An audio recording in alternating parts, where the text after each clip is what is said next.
Link, link, link, link, link, link.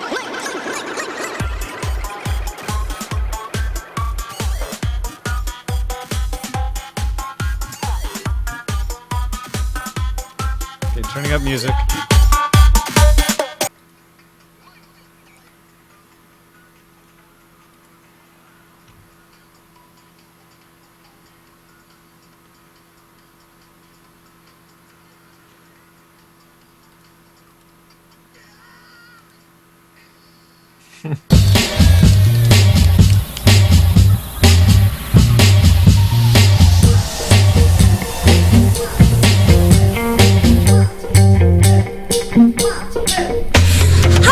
This is Kitten Features, and you're listening to Show X Live with Ken in a student accommodation all the way in Scotland, and Wade in his white windowless van? Uh-oh, I better get out of here. Enjoy the show!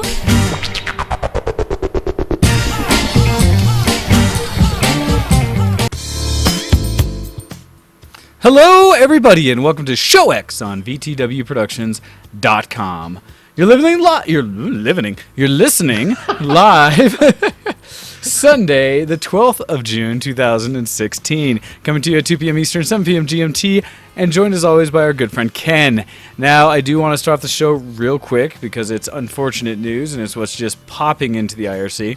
And that's essentially to say that, unfortunately, here in the U.S., we had another horrible thing that just happened last night, which was down in Orlando, Florida. There was a mass shooting, which has been considered the largest mass shooting that the United States has ever had, where it was at a club called Pulse Nightclub in Orlando, and 50 people at least were killed and 53 wounded.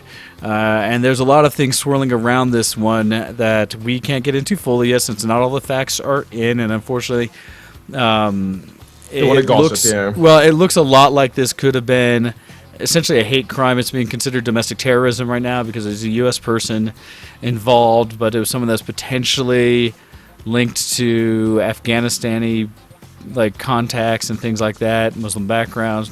Not sure fully. It looks like a hate crime because the club is one of the ones that is known as being a gay club. And so those are kind of the big things out there. If you want to find out more, any of the news services out there will have more information. Please go check it out there. We're not going to dwell on it, but it did just happen, and our condolences go out to all the families and friends of everyone involved, all the victims of that. So it is horrible, and just kind of throwing that out there. That happened. And so anyhow, we are going to move past that, but it is relevant because it is literally just yesterday, last night, or this morning, essentially, that it happened. Can I see my very small piece on it? And it's just that I don't understand why these people who feel that they've been hurt or so majorly offended by the West or by our countries or by our governments or whatever, that they feel the need to take out on innocent people. It doesn't make sense. I mean, surely if you really want to fight back at the people oppressing you, if that's the way you feel, you should do that to the people who are oppressing you and not the people that are within their domain. You know, you should never be fighting the civilians. Civilians should never be brought into these things where possible. It doesn't make it right for you to do that. It's just a horrible thing to do, and you should never bring civilians. And regardless of who's the one that's doing the firing in the first place, be it us in the West or be them, nobody should be shooting civilians. And so the fact that they're doing this in return is just a horrible thing. And it's just totally unfair, and I hope all the families out there can take some small hope that these people will be brought to justice, and we'll find out who it was and exactly who was involved, etc., and we can get some kind of justice out of this horrible situation. But thoughts and best wishes to all the families out there that have been through this. Yep. All right. Yep. All right. So passing on to that, and with that, transitioning into. Oops, as I make sure I'm on the right page for it. Functional deviations. And we will now kick into what we properly cover as we do on Show X with dysfunctional deviations. Talk about initially, Ken, what have you been up to this week that hasn't been geeky? Oh man, I don't know why at the end of there I was getting kind of angry, and I looked at my face in the mirror. I'm bright pink. I was just anyway, yeah, geeky, non-geeky stuff, right. My week's been really, really dull, and it's A good thing that has been done. I've been very productive. I've spent my week doing work, and I mean, when I say I've been doing work, usually that means I I do my 9 to 5 sort of thing where I do the minimum, not the minimum required, but I do the hours that I should do. They're expected of me, and I don't necessarily try to finish all my work, but I try to do a fair amount of my work, right? Yes. But this time I actually had to spend almost my entire time working. I did all the work. So, yeah, I have a lot due for tomorrow. It's a ridiculous amount of work. I've been working through all week. I don't want to think about how many hours I've done, because it is absolutely nuts so how many hours I've done. But it's, I've been working all day, every day for the past 7 days, plus. Admittedly, I had a couple breaks to play some games with Hando a couple times, but other than that, I've been doing non-stop work, so I really have nothing much more to say than that. I did pick up my Father's Day present for my dad. Oh, nice. So we're going to this place called Go Ape in Scotland. I don't know if you have similar... Well, you'll have similar stuff in the US, but I don't know if you I have was the going to same say, by name alone, it doesn't... I don't know what that is. Okay. Let me find out... Okay, here's what is Go Ape. It's UK's #1 forest adventure. Okay. Days out with Go Ape are about living a life a little more adventurously, having fun with friends and family, and getting in touch with your inner Tarzan. He's in there, we promise, they say. The classic Go Ape experience is our 2 to 3 hour treetop adventure. We'll brief you for safety before you fly down our zip wires, leap off our Tarzan swing, and tackle our crossings. There are 29 Go Ape adventures around the country, all set in some of Britain's most spectacular forests. So I picked this up for me and my dad. We're going to be going along sometime in the next couple of months, because Father's Day in the UK is in 7 days' time, actually, or 6 days' time. So sometime around then, I guess. But we'll see. It's going to be lots of fun. It's not really the kind of thing I tend to do, but I know my dad's been getting really into doing all these Tough Mudders, and he just did a 10K run last week, and he's doing another one next week, and all this stuff. And I'm seeing my mum, she's been doing 5Ks. It's ridiculous how much work they've been putting into their running, and I'm very proud of them for that, because it's very good they're doing lots of exercise. And now that they're both past the 50 mark, it's good that they're keeping up with weekly exercise. It's something that you should do all your life, but once you get past your 50s, it's something that you kind of have to do. Well, and admittedly, for anyone out there, the more you exercise at a young age, the less you're going to have to catch up the older you get. Because admittedly, your father is in ridiculous shape, right? He is a massive man who you would belay his... 20-year-olds. Exactly. He's seriously ridiculous in how fit he is. But it's something that allows the healthier you are young, the longer you will live, and the better you will live as you age. And it's funny because it's kind of the thing I throw out there that I don't do the health kick thing often, but we are a bunch of geeks and often live a bit more sedentary lives. So it is important to remember sometimes it is good to eat healthy, reduce the amount of sugars and sodas and things like that you eat, and not just pizza rolls and things like that to keep you alive, and to get outside and actually experience life a little bit, run a bit, stay fit, because you will do all things better if you are fit, and you will enjoy life better if you are fit. And all the friends I know who are like, why would I do that? It just means I'm going to live longer and I'll be crappier longer. No, what it does is it makes you healthy longer, because you may die earlier if you do all these negative things, but you're going to basically age yourself faster, so you get to the shitty part of life quicker. Yeah, so your physiology is going to be better through your entire life, and pretty much until the very end. The difference is that if you don't do exercise, it'll be a case that your physiology will be crappy from possibly age 40 onwards. You might start feeling crappy about then, and you'll feel like somebody in their 80s at age 50 something. That's bad. Nobody wants to get to that stage. Nobody wants to spend 30 years feeling crappy. Why not just spend the last year of your life feeling crappy, and up till then you feel great? Why not have a longer, more enjoyable life? That's the actual logic. And a shorter, crappy bit at the end. That's the benefit, right? Yep, it is. Well, so in that theme, I had a break this week because doing all that work, and I really wanted to go for a walk with the dog, or I wanted to go. I'm used to walking into university or something, and I didn't have a chance to do that this week at all, because I really need to make the most of all my time this week. But I needed a break, and so I got up at one point, And I was like, you know what? I'm just going to do some press-ups. I don't need to leave. It'll only take 5 minutes. I'm just going to do a bunch of press-ups because every little helps. If you do one tiny bit of exercise, if you have one less teaspoon of sugar in your coffee, that's an improvement. And you should always look at life as every minor improvement is an improvement, and you should never look down on yourself for every little improvement. So I thought, hey, I used to manage to do like 4 sets of 10 press-ups, and that would be the start of my like 5 exercises of chest halfway through a workout. No problem, this should be easy. I'll just do like 30, right? It'll be easy. So I managed 10 in my first set, and I was happy with that. And then I tried to do another 10, and I failed. I went down to 8. And then I tried to do another 8, and I failed and went down to 6. So I ended up doing 10, 8, 6, 4. So you're just doing a pyramid down. Yeah, it's just like every time. Start with high reps and work your way down. I was trying for more, but 28 in the end, I think it was. But that's not bad, considering I was expecting to manage less than that, to be honest. I was hoping for 30, but put it this way, I did it 2 days ago, and I'm still in pain. It's so bad. That was only one exercise of what would normally have been 4 exercises for chest. So that was a little bit sad, but I know it's tough getting back into these things. And the thing that I really struggle with is because when I try to do something in life, I try to do it to the best that I can. If I get into fitness, I'll spend 3 months doing it flat out, 5 days a week. I'll spend like 12 hours in the gym a week. My eating will be healthy all the time. I'll cut out alcohol, I'll cut out crappy food, and I'll be like the pinnacle of health for 3 months. And then I'll mess up one day and stop because I feel like I screwed it. And it's a mindset I really need to get myself out of. So every little bit that I can do like that is an improvement in the way I see it. So I did do that. Nothing compared to what my parents are doing, and I'm not even going to try and compare myself to that. But I've got the Go Ape thing coming up at some point, and it's not necessarily a fitness thing as much as it is a fun thing.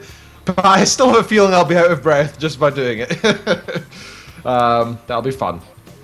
So cool. Because I felt kind of bad about that, because during Mother's Day, I was in Amsterdam with my mother, actually, and with Kitten Features.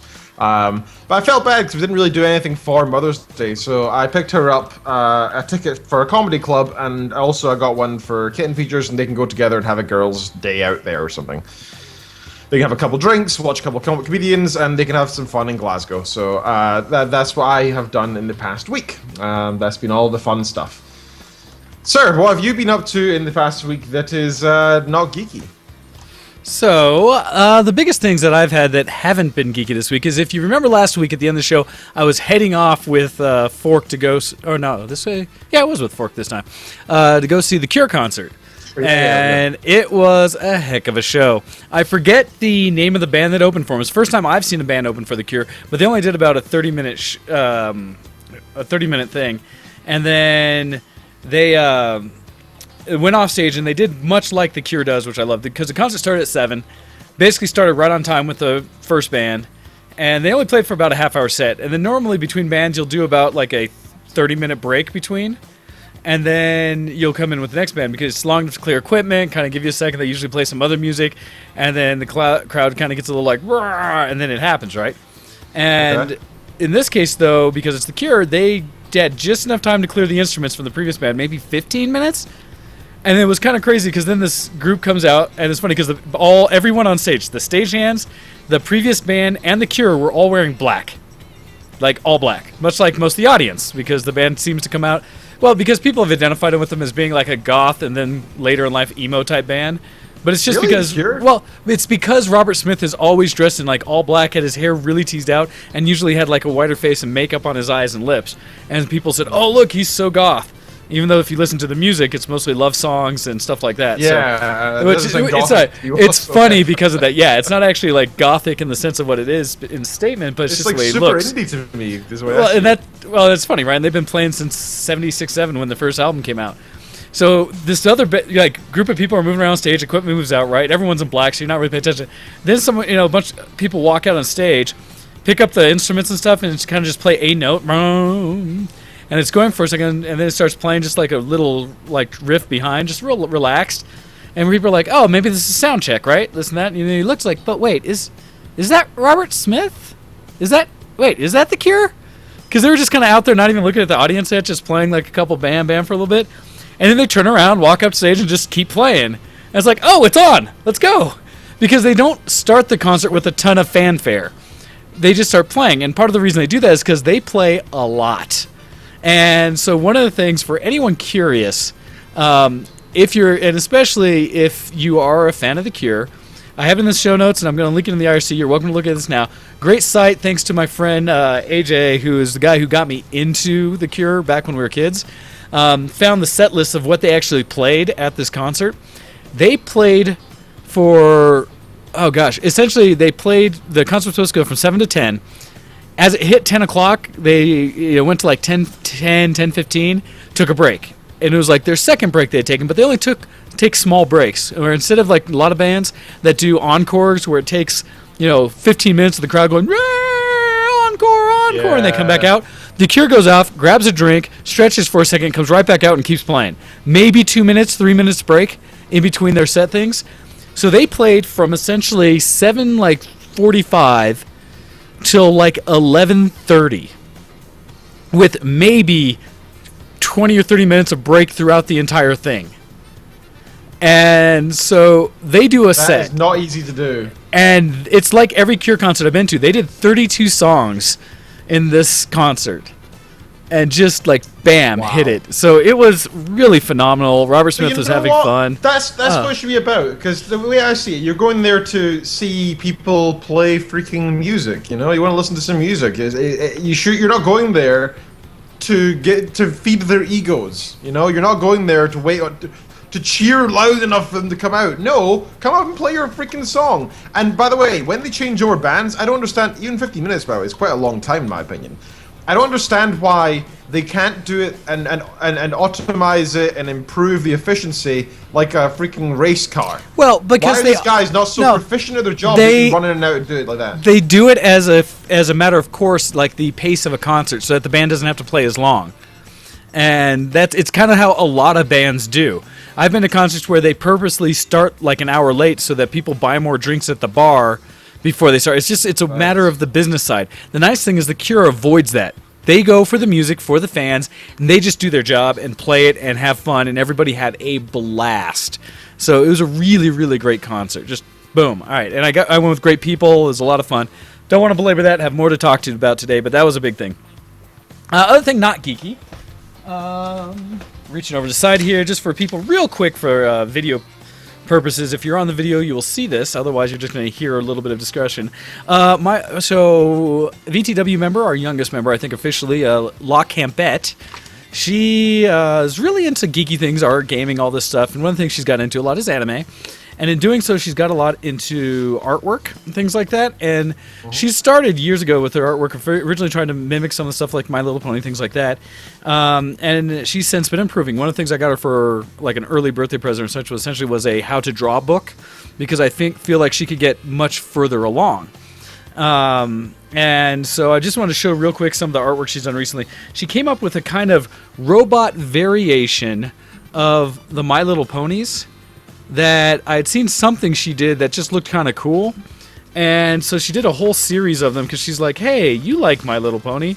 Maybe you'll appreciate these. And the thing I'm really showcasing is just that her art has really improved over just the last couple months since she's been paying attention to stuff like that. So I was just kind of showing this because she gave me a whole set that she's like, here, I think you'd like these. And all of them are kind of creepy and such, except for somehow her version of Fluttershy she did still looks absolutely adorable, even though it's like a creepy robot.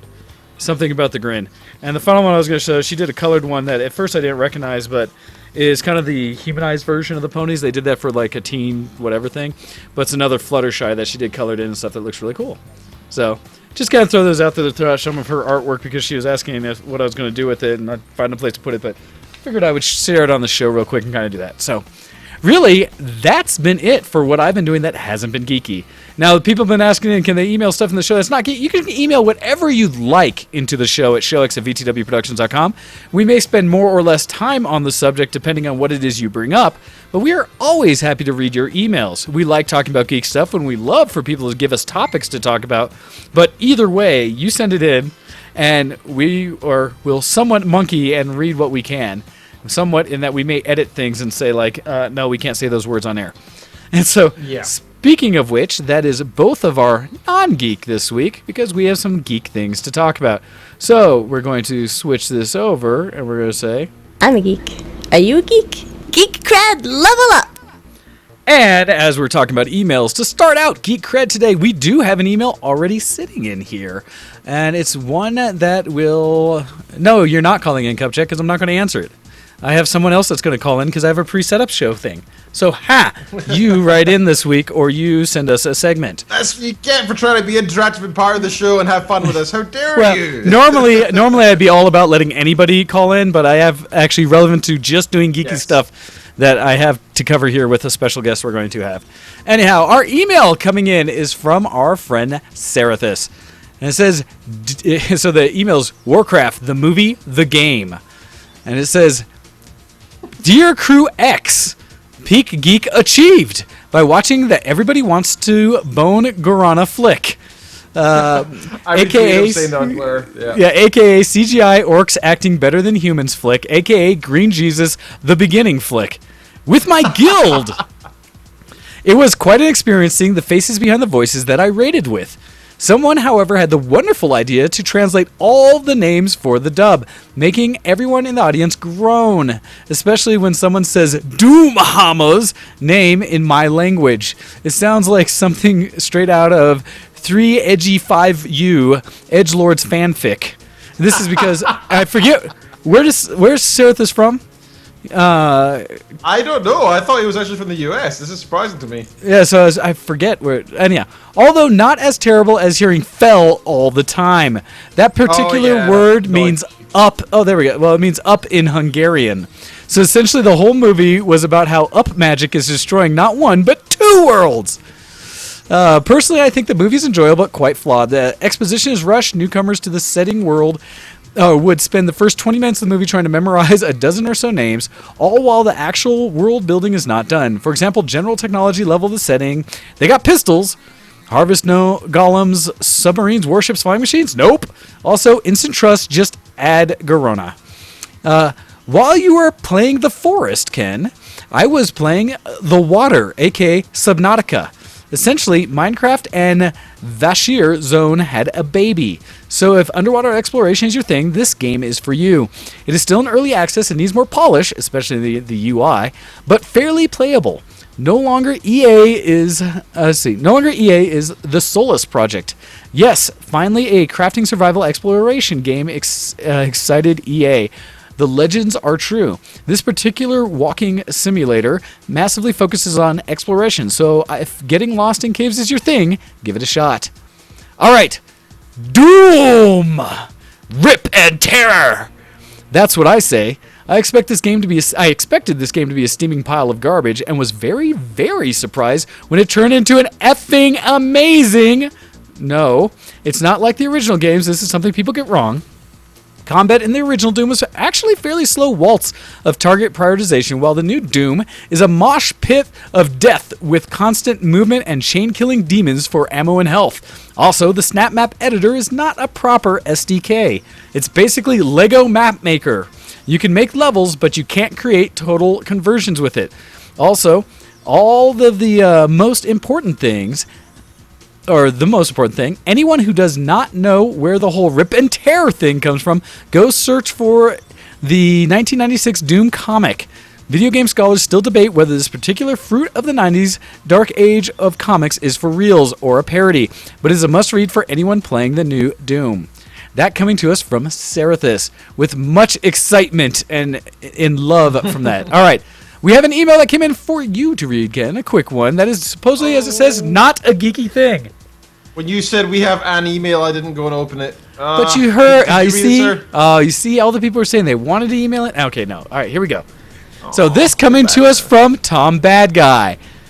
So he says, after not having driven in 6 to 7 years, I went out with Kuro yesterday and started to learn how to drive manual. I'm very proud of myself since I'm on course to no longer being a 30-year-old man-child anymore. It was fun, and I look forward to more practice and eventually purchasing my first vehicle. Just wanted to share, rock on, guys. So the funny part about that, Tom, is you don't have to feel so bad because you're essentially in the same state of life as Ken. In that you are... Drive? Well, and he can too. He just hadn't driven for years, and now he's learning manual. And you're both looking at the potential of actually picking up a vehicle here in some time in the near future. That's true. So I'm saying it's actually, although you are a bit younger, but still. Except my license actually is in manuals. Thank you very much, because that's the norm here, of course. It is. I actually saw my first ever automatic a couple of years ago. And I was just amazed. I was like, "Holy crap, that's so weird! You just have like two directions you can put that stick in. That's so strange." It makes it so easy. What's going on with that? Exactly. All right. I agree, to be honest, but So it is now time for our Geek Cred. Ken, what have you been doing that has been geeky this week? other than work, I assume. Yeah. Since my work is rather geeky. I haven't done too much. I did have one splurge where I went and downloaded a bunch of apps on my phone, because you know what it's like when you bound yourself to a computer that's not filled with games. You're sitting there and you eventually get bored after doing work for a few hours, and you think, I'm going to browse the web for 5 minutes. Well, one of the times I did that, I went and looked up the top apps for Android right now and downloaded a bunch, and then I promptly deleted a couple of them. But let me see. I picked up Camera 360, which is a camera app, but I think it's particularly useful because it's got a lot of really nice features, including mimicking aperture. So it allows you to basically put something in hyper focus, and then it fuzzes out all the background. So I took a couple of photos of like Ken Features holding our dog Tank, and a picture of them two with the background all fuzzy, and it looks really nice. And I gotta say, I'm really surprised by just how nice an artificial aperture like that can actually look. But I'm not surprised considering my phone does have a nice camera. So even if it is an artificial After Effect, because the resolution of the original image and the quality of the original image is so high anyway, it doesn't look half bad. So Camera 360, that app's called. It's got a bunch of other filters and stuff. Like you can put like different colorations over it, and you can add stickers to the images or whatever else you want to do. But my favorite thing is probably just the when it mimics actual cameras, so you can do fun stuff with that. So I've been enjoying that. The only problem is it has a couple ads, but it's not. Overall, I would still recommend it. Let's see. I picked up Khan Academy. Now this is probably my favorite app. Oh yeah, Khan Academy. I love me some Khan Academy. I actually hadn't heard of it before. Really? I've talked about it before. Oh, I thought you said CAN Academy.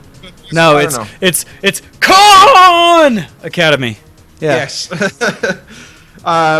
So it's basically a collection of videos that teach you stuff about different subjects. So there's like math, going all the way from early math to arithmetic to algebra basics, all the way down to multivariable calculus, differential equations, math for fun, and glory is another section within the math. It's got the sciences, including biology, organic chemistry, cosmology and astronomy, health and medicine, electrical engineering. It's got a whole section for economics and finance, whole section for the arts and humanities, including different histories around the world, different periods of art, expressionism, and for teachers, actually. Some stuff for teachers as well. Well, so the key to this is, for those who aren't aware, Khan Academy was something that was started by a gentleman who wanted to find a way to express how to teach his nephews and like family members around, that they kept seeming to come back to him because he found a way that his explanations really resonated.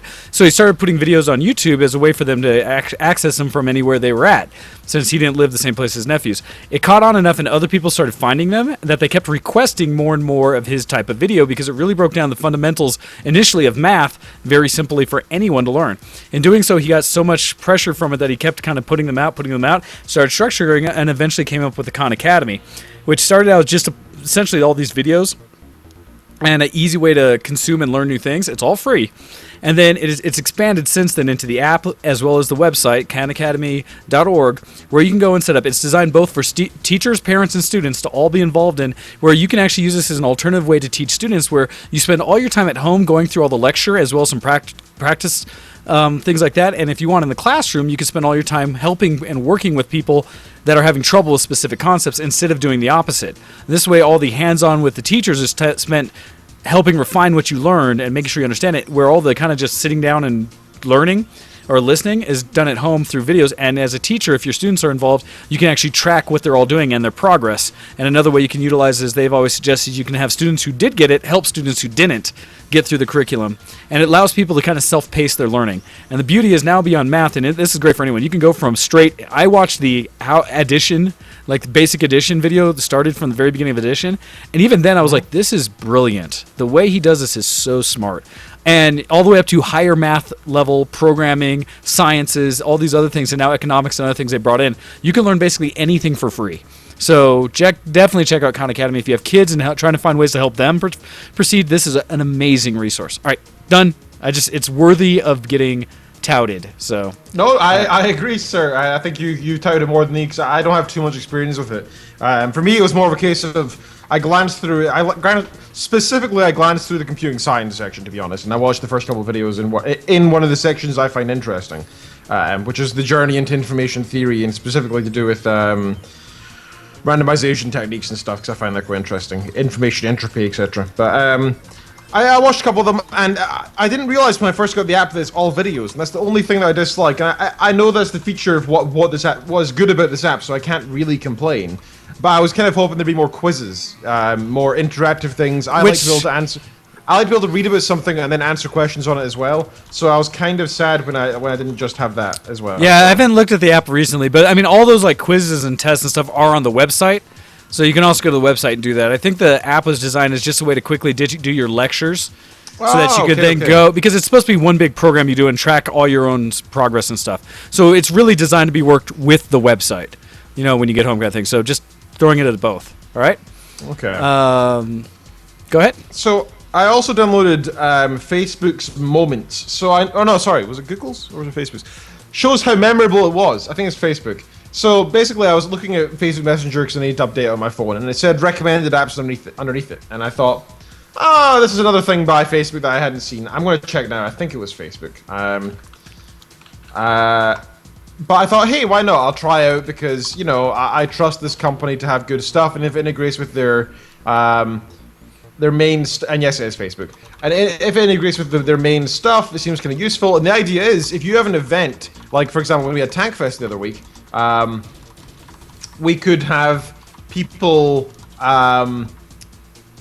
tag themselves as having been at this event, and then all those photos will all be in the same sphere. So not only will John Gibbons be taking photos of his friends and they get tagged, but I don't, and so I miss out on photos at my own event.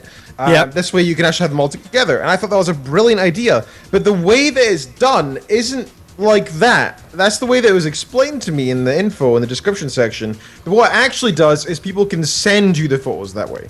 And I suddenly became disinterested. I have to actually request people to send me photos. So I have to go through every single person saying, hey, can you please send me photos here? Hey, can you please? I could do that anyway. I didn't need an app for that. I can already ask them for their photos. So it was a bit of a downer, to be honest. So my solution instead was I deleted the app. I went onto Facebook. I was already friends with everybody that was at the party anyway. And whenever I noticed them putting up photos, I shared it, right? I just hit share now. So that whenever I want to look back at all the stuff from TankFest, I can go into my own personal Facebook page and just scroll down to the stuff I posted during the month of TankFest, and I can see it there. And that's a much easier, admittedly not as nice as I'd like, kind of way of doing it, but there we have it. That's what I have to do. So gotcha. I'm not complaining too much, but don't recommend it. Other than that, I've been playing some video games. Okay. I saw there was a sale on all of the Warlock DLCs, which pissed me off because a week and a half ago I picked up the main expansion for Warlock 2, which was the Rise of the Naga, and I bought it for £15, so like $25 or something, $22 maybe, and I wasn't a big fan of it.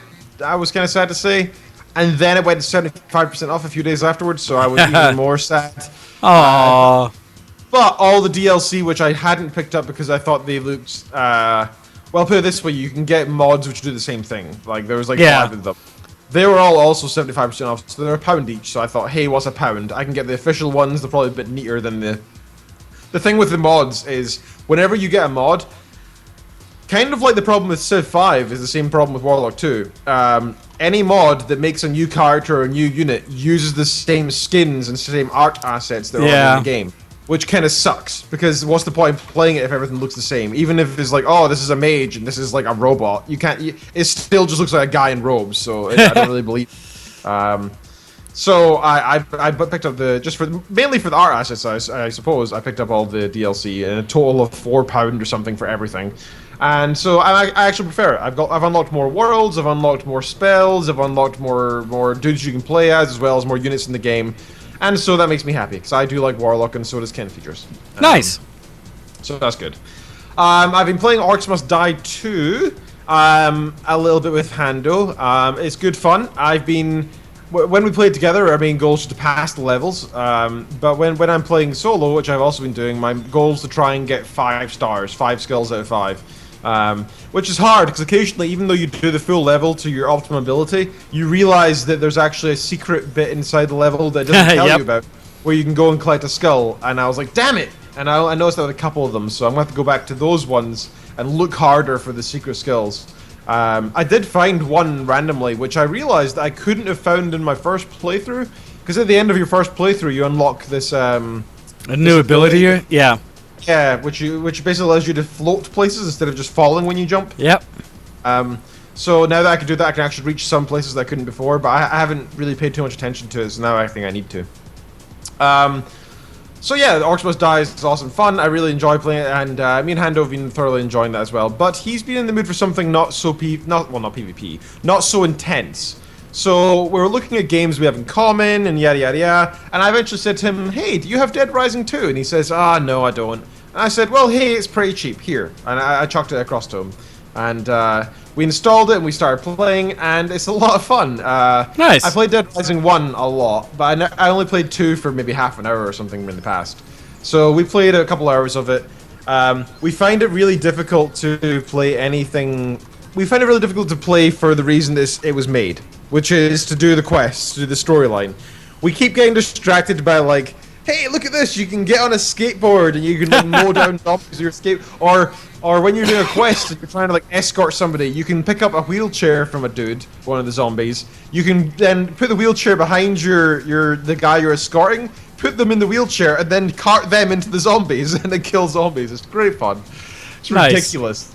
But we failed about 3 times in a row just because we kept getting distracted, and at the end I was like, oh crap, we've got 5 minutes to finish this quest, and we try and rush and do it, and we kept either failing or just making it.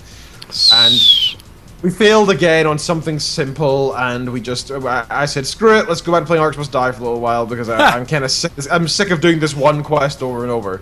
So I don't know if, do you know if Dead Rising has a mode where you can play just like a free-for-all mode, where there's not a quest line? I don't know. I don't know, because I only played the first one, and so I'm not sure if they added anything like that, but I don't remember something like that.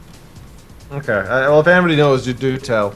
And Hando's messaged me saying, Ken, tell them about the tiny bicycle. So at one point, well, as you do in Dead Rising, so the premise of the game is that it's a zombie outbreak, and you're in a shopping mall. For whatever reason, throughout the games, you end up in a shopping mall at the start of the game, whoever your character is, for whatever reason. And it's the same with this one, you're in a shopping mall. And there's a zombie outbreak again, so all the floors are flooded with zombies. And a few survivors need to save. But you can use anything, pretty much anything as a weapon, and you can use pretty much anything in any store. So the idea is you can go into like some ridiculous like women's store as this butch manly dude who's killing loads of zombies. You go into a women's store and you put on like a mini skirt and a cheap top, and you run around with like a Shrek mask on because you can. And then it's funny because the quest lines are also serious, and it's just you can't take it seriously when it's like, my daughter's gonna die if you don't save her. You need to save her. I'm here with my son-in-law, who I don't like, but I saved his life because I love my daughter. Now you gotta go and save my daughter, damn it, and all this stuff. And you're just standing there like, don't worry, I'll save your daughter. It's the most important thing in the world right now. And you're standing there with like a mini skirt, a pink tube top, and a giant Shrek mask that has like googly eyes. And it's all this serious, it's just fantastic. And at one point, we're like rushing to get to this quest because we need to save this guy's life or whatever again. And I was like, we need a vehicle. Oh wait, there's one. And I found this trike for like a 3-year-old, and I got on it. It's like a what's tricycle. What's the horror film with the dude with the stupid mask? Puzzle or what's his name? Oh yeah, I know which one you're talking about. It's the Saw movies. But I don't remember his name because I've never seen them. It's Puzzle or something, I think, or Enigma or something like that. I don't know. Someone will save us in the IRC. Basically, what he was on, that tiny little thing, I hop on it and just cycle really fast, and I took down like 100 zombies with that thing. It was just ridiculous. And Hando's favorite weapon, I think, so far is when you can make. There's actually a crafting system in the game. If you get a bucket and some drills, you can combine them on the crafting table into a bucket with drills attached, which you then put on a zombie's head, and it drills into their brains. It's a one-use weapon. Gotcha. You get a lot of XP for using it. So that's always funny. Jigsaw's his name. Thanks, Tom. So it was pretty funny. It was really, we were laughing like the whole time while playing. Until I started getting mad about us losing the quest, and I was like, "Come on, we gotta stop having fun. We must run now." But it's a fantastic game, and I definitely want to keep playing it. It's really, really fun. I wish I could play after the show, but sadly I won't be taking part in gaming night tonight. Too much work to do. Other than that, I think that's all the games I've played this week. I played a little bit of Hearthstone, but that's about it. I should actually mention, I've finished. While I work, I have a TV on in the background, like Netflix or whatever, and I've now finished 8 seasons of Big Bang Theory in the past month. Nice. So that's two seasons a week. So that shows it. But to be fair, I think I did 3 seasons this week, just because I've done so much work. Each season has about 20+ episodes. Oh yeah, no, that's I understand. That's how I've gotten through 8 seasons of Supernatural. So yeah. And I got to the end of season 8, and it's the first time I've gotten that far. And apparently season 9's already out, but it's not on Netflix, so I'm gonna have to go download it or something. Because I'm before I put it on because it's something I knew I wouldn't pay too much attention to while it was on. So I would do more work that way because I'd rather do work than pay attention to the show I don't particularly enjoy. But I'm now invested, so I'm now enjoying it. The one problem, slight spoiler, I guess, technically. The one problem I have with Big Bang Theory right now at the end of season 8 is how they progressed the character of Sheldon. He used to be this silly guy who was silly. But at the end of season 8, they're pressing into what is Sheldon, who is Sheldon. We're trying to find out more about his mind, unlock his character, which was inevitable. It has to happen as the seasons go on. Like you have to press into each character. But it's kind of a shame because before Sheldon was just this dude who was just really eccentric. But now I can't help view him as this dude with like severe Asperger's. They don't say that in the show, right? But he clearly has some kind of. He is quite far down the autism spectrum. He has a lot of emotional issues. In fact, he lacks them. And he's also he really struggles with interacting with people. And it becomes they've tried to delve into it so much that I can't help but see it from a psychological point of view. And I can no longer find the ridiculous things he says funny or silly. Yeah, it's now a little like, whoa. Poor Sheldon. Like, this guy is struggling with the daily problems of life because he has these social anxiety issues. And it makes me enjoy the show a little bit less because I'm no longer like, ha, Sheldon's such a hoot. And then now I'm just like, oh, that poor man. Gotcha. So, yeah, and it makes me feel worse when the characters are all making fun of him and stuff. I'm like, guys, you can't do that. Yes, you can. He's still silly. Yeah, but you gotta support him. You know, you need to. They do. They're still his friends. They just don't care. So here's the difference. They're his friends in that they support him and deal with him having all the craziness he does, and they don't run away from him, and they still empower him to do the things he needs to do. They don't mistakenly support him by treating him as though he's broken in a way that he can't function in society. And that's the mistake too many people make. Sure, is instead of coddling him, they support him by saying, yeah, be insane, your crazy stuff, we still let you kind of get away with it, but we still try to somewhat hold you to society standards. Yeah, and yet they don't completely like make fun of him, get rid of him, and try to ostracize him. They kind of do this in between, which is actually what I would say proper support for someone that has issues. Yeah, I don't know. Because like occasionally, like when somebody new meets Sheldon and then Sheldon leaves the room, they're like, "What's with that guy?" And then they're like, "He's crazy," or we don't know or whatever, and they just sort of like. Well, because they blasé haven't up, he's identified just- it, right? They haven't identified it as an actual condition. But yeah, you see things that harken to. But at the same time, maybe that's better than labeling him with something and having people go like, oh no, I have to treat him with kid gloves now because he's so broken. Or he actually functions fairly well in the normal society, even though he has those kind of off things. Does he? He had Well, at the end of he season mostly 7. He had, does. At the end Doesn't of season always. 7, he had a moment where he was struggling really bad with all the change going on in his life because of all the events. And again, I'm not going to spoil too much, but a lot of stuff went on in the plot. And he was struggling, didn't like it, and so he got on a train and left for 2 months and didn't talk to anybody for 2 months until he got, was it robbed? He got robbed at the end.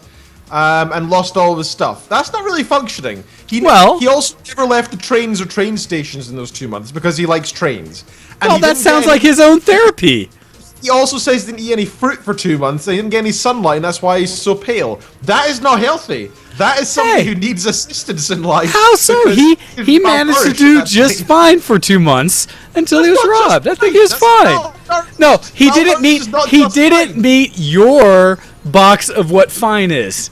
But he was successfully doing his own little life and enjoying things in his own way.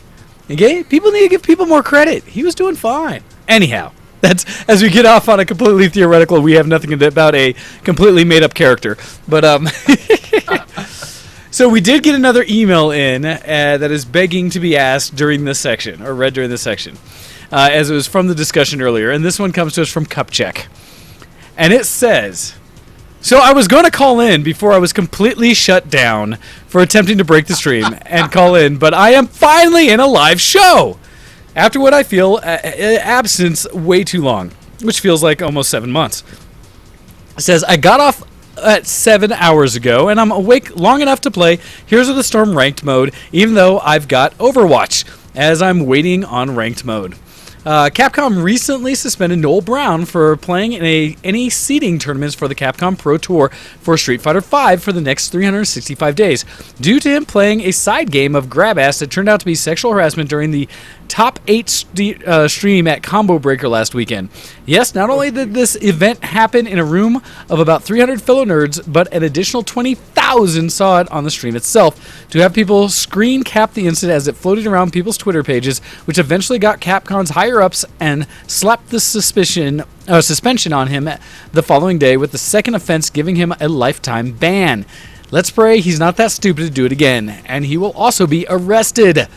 Dumbass. Now here's the question. That's kind of the more important thing is that he gets arrested for something like that. Obviously, I was like, fair enough, he get banned and stuff, but I was like, but where's the law? So I'm glad that he got arrested for something. Well, terrible. he would be if he gets it again. It says, now here's the question: was the 365-day suspension too nice? Was a crime happening on their watch? That coming from Cupcheck. And he says, P.S. If you haven't seen the gameplay trailer for Injustice 2, go now. Anyhow, so I am totally unaware of this situation. I was hoping Tom might have known more, since he's in the IRC and he's normally our person who watches all the tournaments and things like that.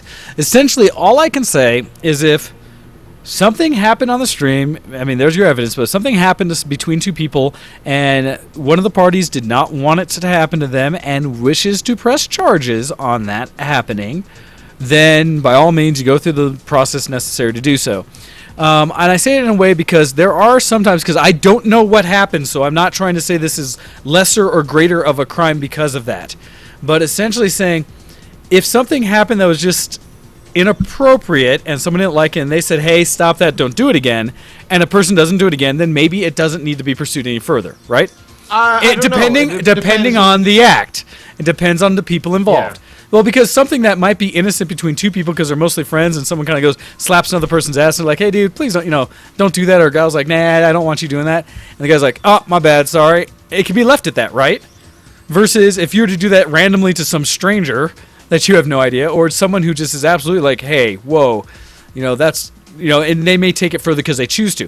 The only reason I bring it up that way is because sometimes, in this case, like it's got pushed in front of the network, sometimes things happen that can't be resolved on the lowest level anymore because it was put in the attention of too many people, which makes things difficult. The biggest thing is there's a time and a place, right? I mean, even if for anything, even if whatever, right? Why do that on TV, you idiot? You deserve everything that's coming at you because you did it on TV. Even if it was your wife, you're there representing a company as well because you've been invited there. Well, there's two sides of that. Inappropriately- No, there's two sides of that. If you just are in a match or something, you're just a person that's playing. You're not sponsored by anyone, or you made it upon your own worth getting there in a tournament. Yes, there may be some basic levels of conduct that a tournament says has to occur, right?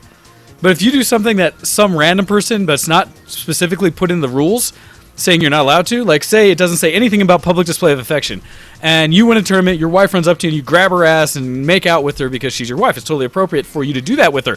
While someone may find that in poor taste, if it wasn't against the actual rules displayed prior to you joining that tournament, nothing should happen to you.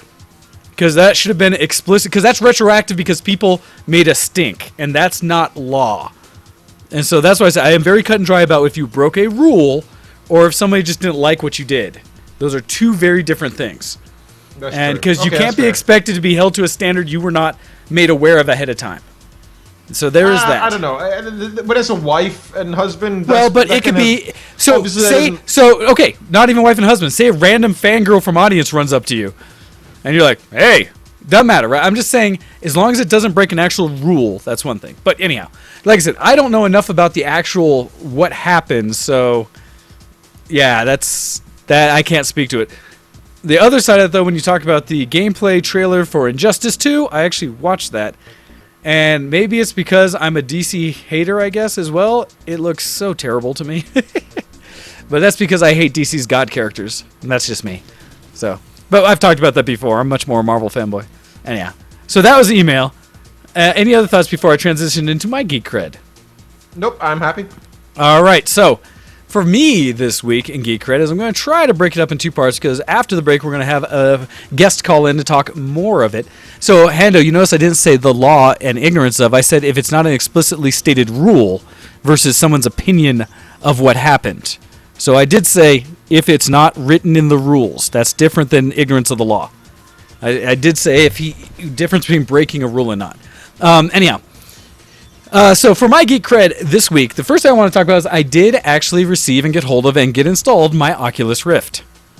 And so I now have my own personal Oculus, full, no longer developer kit, but release kit of the Oculus that I have been playing with somewhat, not extensively, but a lot in the last week. I have an unboxing video I've been working on for it, as well as some opinion shots or videos of people trying it out. But real quick, I was going to say some of the things that were interesting about it. So I got it all set up, and one of the challenges first was that it requires USB 3 to actually work. And the card that was installed on my computer initially that I had purchased a USB 3 stick, daughter board card to throw in to use my Tobii, my eye tracker. Mm-hmm. But apparently that wasn't good enough for the Oculus. And I was a little disappointed because on their site, they only recommend one brand of daughter board for USB 3. And I was just like, seriously, that's it? So I did. I went to Amazon and I bought that card. Got it installed, and now I'm able to use the Oculus. But now that it's running, I get this message every time I load it up that people make fun of me on, where it says, your system specs do not meet the minimum requirements for the Oculus. And I just want to smack it every dang time. Well, why? Well, the reason it says it is it does it strictly by checking what parts you have, not by actually the specs of or how well your system's running. So the thing it's giving me an error on is my CPU, my old i7-920 chip, because it thinks that is far too old for me to properly be playing any games today. There's no way I could be keeping up with things, even though I have it overclocked to currently 3.6 gig because I wanted to make up for it. And it requires at minimum an old i7 4000 series chip, like an i5 43 something is what it recommends. And just because my processor is not that model, every time I load it, it says no. It says you shouldn't be running it, but it works and it still runs. It's just to me a little personal, like, in your face type thing that makes me mad. Anyhow. Beyond that, though, I spent a lot of time showing it off to everyone, and in doing so, I downloaded a bunch of the free demos and things that are from the Oculus Store, as well as have some games on my Steam list that are now VR compliant or fully work with the new Oculus. There is a hiccup where old programs and demos that used to run on the developer kits do not work natively with the release of the Oculus. They need to be updated to actually work directly in the new store and things like that, or within the list. So things I already had as demos no longer work, which is a bit frustrating because I had some good ones. And it's kind of forcing everybody into this new Oculus like world that you have to play in.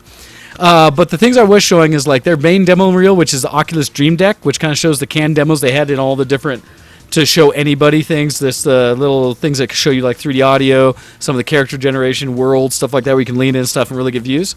I also showed off Lucky's Tale, which is this kind of third-person floating camera game where it's a console or a platformer, very much reminiscent of like Mario 64, and really it looks like Conker's Bad Fur Day, but cleaner and prettier. Really cute. I have at least one video of me playing it on my Twitch stream with that Kopii had seen, and that's why she's saying Oculus Foxes. But that's a really fun game. And then the other ones I had were Project Cars for racing and War Thunder for flight. And the reactions I got from all those, because Lucky's Tale is just cute and fun, and like I got my cousin Hostel to play it today, and he just loved it, and says he's like, yeah, this is fun. I can see this. And then I had him also play that on Project Cars, where he was able to race with it and thought it was pretty cool. War Thunder, I had several other people play that one, and what they liked about it was all of them, and they must all do better than me because I get a little nauseous with War Thunder, the way it moves. And it seems like you either get nauseous from like the third-person floating camera like Lucky's Tale, or from cockpit games that move fast like Project Cars and War Thunder. For me, it's more the racing ones than it is the third-person. And everyone flying a plane, and for anyone who's played War Thunder, in the cockpit, their cockpits are beautiful. In 3D VR, their cockpits are gorgeous. Because you can you can see all the things working, down to, the little heads-up displays, the like glass that they have is reflective glass, that when you look through at the right angle, you see the target reticle. It works in the three-dimensional, in the headset, where you can actually lean back and forth, and it moves that reticle a little bit and line it up. Even some of the ones with the telescope, you can lean in and look at the telescope that's giving you the like far-range sight, and it works. As well as you look around at your controls, and because you're sitting in it, you can see like your legs and your chest and stuff. So it really does give you a sense of presence. Also, looking out and seeing like the wings on the plane and turning and stuff like that just looks amazing. The cockpits are rendered in such a way that you can see the glass, and the glass isn't perfect. There's little like scratches and things like that, and you can really lean in and look at the edges of these things and see how amazing it looks. I mean, they really are phenomenal. With that said, it still makes me a little nauseous over time. I have to fly very straight. When I turn too much and too fast, it's like, ooh. And for whatever reason, when I was plugging in my joystick, it was messing up the calibration and making it jump a little bit, so I couldn't play. So I had to play with my controller, and the controller is way too jumpy by default. So you go to turn, you're like, whoa, and it bounces around, which, that makes my stomach instantly go like, wait, whoa, why aren't you turning smoothly? And so that was a little rough for me. So I had to be very delicate on the controls. But the sense of, like, I don't know, depth and seeing things off to the edge and stuff were really, really nice. I also got to play, I played a game of League of Legends on the Oculus, but not in a native way that you might think. There's a program out there called Virtual Desktop, which does a really cool thing where it takes whatever you have listed, even multiple monitors, and puts it into a virtual space in front of you, floating with some kind of background out there that can be whatever you want to change it to. Look around, background, but you have this floating monitors as though you had your actual monitor in front of you. Nice thing is you can scale it appropriately so that you're focusing on it as though it's at a distance, and so you're maybe looking at a movie theater sized screen, or up close so it's very close to you, and you can adjust its scale to be whatever virtual size you want.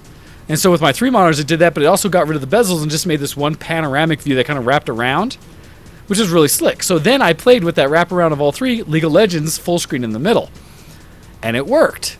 It was a little interesting and awkward because the game itself just played like it would normally, with a slight bend and a slight sense of depth I felt from looking into it, but nothing major. I really wish they could do something else to make it look like I was looking at little miniatures running around on the ground or something versus just the screen. Nice. Yeah. But I did play it. I played an ARAM, played as Ash, and actually did surprisingly well for this new view.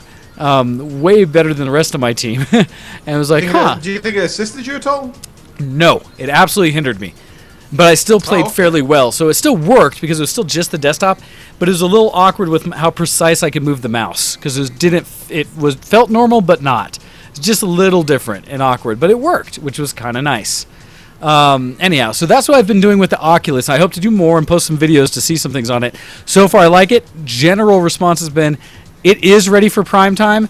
and most people can't wait for the next version because they do need to improve resolution a bit more, maybe some comfort stuff, but for the most part it's really nice, and they have to get the hand controllers into it so you can see your hands and manipulate things in game. And it's funny because it made me a surge and buy like a bunch of new little things for it to kind of try it out, including like Law Camp Bet wanted to play a game, so we got her one called Boogeyman, which is essentially this. It's a childish one, but you're basically sitting on the bed in this little. You hear sounds around you, look around, you have a flashlight, and you're on the bed trying to look for the boogeyman. He's around, and eventually you see like this scary monster kind of open the door and look at you, trying to light it, and ducks away. And it's funny because the video I have has her screaming her head off. And I was going to say, that sounds terrifying. Should be interesting. Yeah, it was for her especially. She freaked out. But it was funny because she's like, oh, I want to play a scary game. I was like, are you sure? She's like, yep. So I had to go find one that was working with it. Because I have some other ones like Slender the Arrival and stuff, but it's not currently working with the full release Oculus. Grr. And I haven't yet got things working properly in some of the side software you can do to manipulate, like Vorpix. So I still got some work to do. But yeah, that's what's going on with that. Let's see. And so that's basically it. I do have maybe 2 or 3 little things to talk about after the break, but we're going to take a break, and we're going to listen to a remix of a World of Warcraft song, as we're probably going to talk about some more of that after the break. So with this, I'm going to try to bring in our guest during the break, and you're going to listen to this remix, and we'll be back in hopefully not as long as it says on the song length. Does it say 54 minutes something again? No, this is like 16 minutes on it, but I will stop it when the song's actually done. Yep. Anyhow, so you're listening to Show X on VTWProductions.com. We'll be back right after this break with some more Geek Cred and some discussion again about, I'd say, the Warcraft movie, as now I have seen it, as well as some other old school gaming.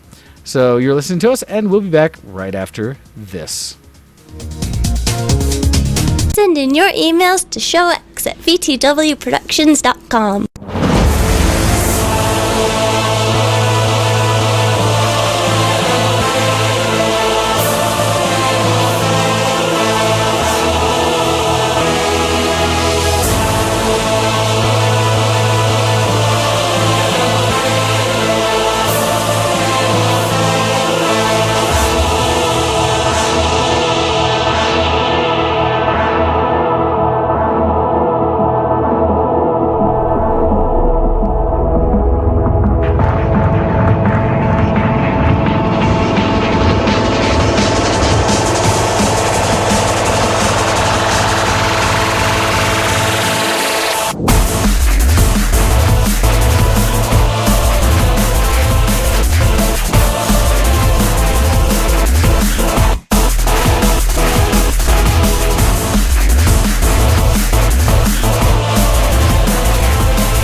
listening to Show X on btwproductions.com.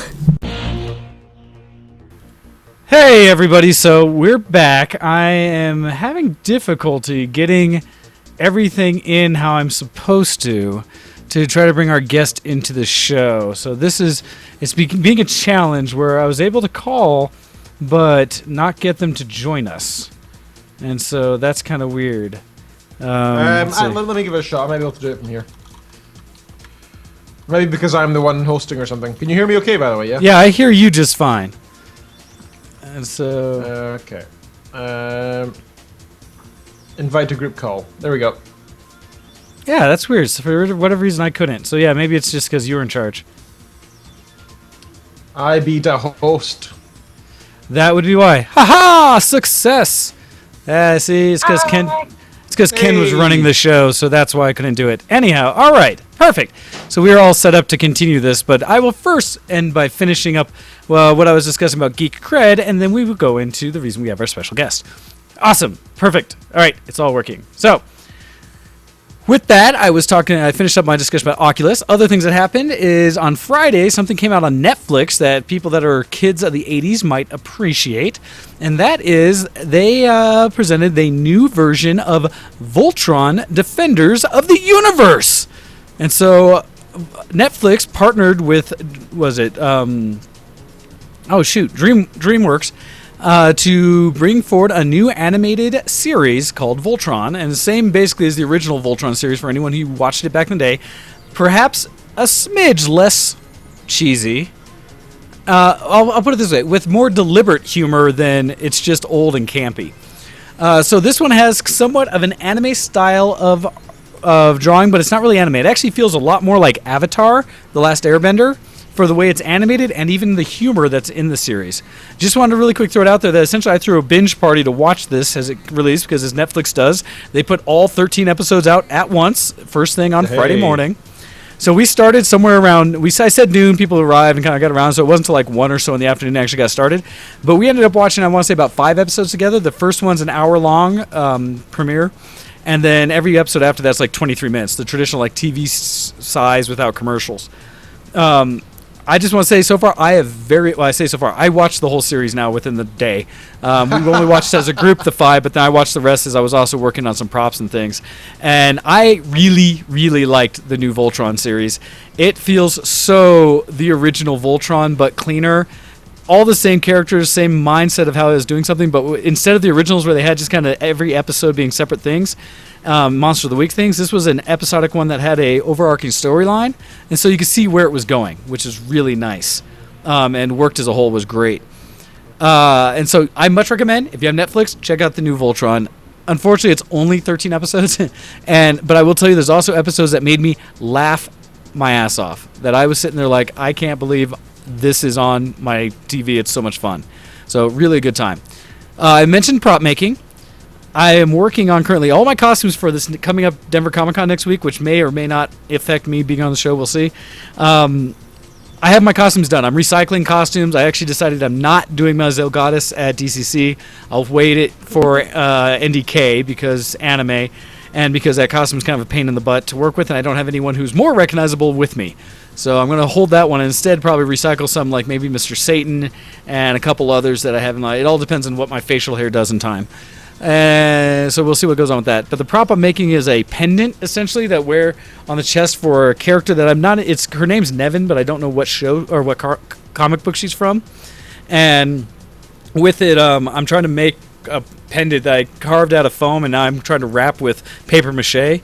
Old school child crafts to do it, and then hopefully I'll get it solid enough. I'll be able to spray paint it with some base paint, some primer, and then she'll be able to finish painting and put it into her costume and make it all work right. We'll see. So I'm trying to do the basics of it. But while doing that, I was able to watch the rest of Voltron and stuff like that, and it's still partially done upstairs as it's drying currently. Other things I did, I went to Denver's Mini Maker Faire. It's unfortunate we don't have Kuro on air. I know he'd appreciate to hear this, but Denver has its own Maker Faire they do each year, and it's this time of year, that it's mini by comparison to the actual Maker Faire out in like San Francisco area, which is massive. This one doesn't have nearly the things, but it had a lot of little projects of stuff where it's build your own like little programming kits and tech and stuff like that. In fact, I got a bunch of little swag from different people. some neat things. Some 3D printing stuff. Lulzbot, which, like I said, is from Fort Collins, up in this area. They were there showing off the printers. I do need to go up there and actually interview them and see their print establishment.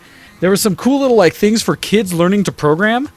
And so one of the examples was like CodeSpire, and it was just a little shop that holds these things for kids learning to program anywhere from like, I want to say 5 years of age up through middle school, getting into high school type thing. Mm-hmm. And it's funny because I noted between them and another group, Let's App, which is another programming app that's very simple, almost, it's actually very simple JavaScript, but comes with, it's neat because it has little cards that have just a tiny bit of script on the back of it.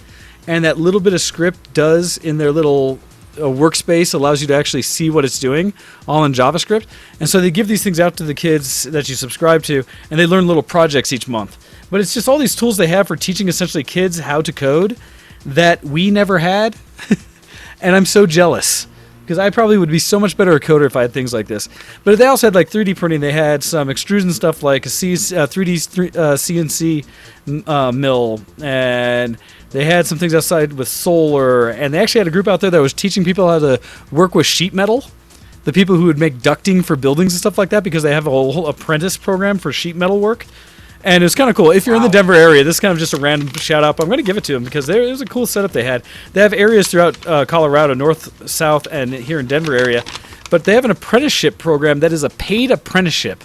They will pay you to learn how to be a sheet metal worker. And as apprentices, your first year of work, they start you at like $14 an hour, where our minimum wage here is essentially around 10-ish or just under.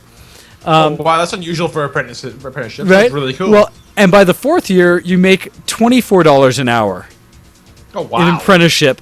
And as a journeyman apprentice, or a journeyman, actual tradesman, you start at around $31 an hour. And as a general foreman, so moving up in the years of experience, you can expect up to $37 an hour working with sheet metal. And they were talking about like they really want to get more people in there and working with stuff. And I was just like, how cool a program is that? And they say you need to be 17 years of age and have a high school diploma, essentially, or GED. And they take applicants from there, and they do sheet. But it was great because they had a little project where kids, adults, whoever was allowed to sit there. I didn't take enough time, but sit on the side. Oh, Kuro shows up just in time as I start talking about Maker Faire. Look at that. Speak, the subject, and he will appear. But with the Maker Faire stuff and the sheet metal, they actually had people working with it and making their own little tin like toolboxes. They were like a lunchbox size thing, a little box where it started with flat metal. They learned to bend and cut the metal and then put it together and like pound the edges together to build this box kind of thing. And I was just watching like, that's really slick. On top of that, I got to see there were some people there that made their own droids. There was a guy working there on a BB-8, fully functional BB-8. Had an R2-D2 and stuff like that, the remote control around, several robots and stuff like that. Just all these really neat projects and how to make things be very hands-on. Oh, one of the things I had made from the CNC machine they had is they were doing little quick dog tags where you could draw anything on the screen, and they would just cut it out into this little wooden dog tag they had, as I'm going to drop. And so, of course, the thing I put on there, I couldn't come up with an actual graphic correctly, but I put VTW up on it, and so it has just a little little tag that says VTW that I hand drew on the screen real quick so I could have something, to represent. And threw it on there. So this just neat stuff. And to make it an official Maker Faire, they did actually have a cupcake trike. One of the little tricycle bike type things you can get that's shaped as a big cupcake. And when you ride around in it, it comes up to like your shoulders. And you put on a hat that's like the rest of the cupcake. And so it was almost like if you were to duck your head in, you'd be the whole cupcake. Because you go to major Maker Faire and there's a swarm of these things being ridden around. So at this one, I was happy they had one at least there. I was like, oh, they have a cupcake. It's a Maker Faire.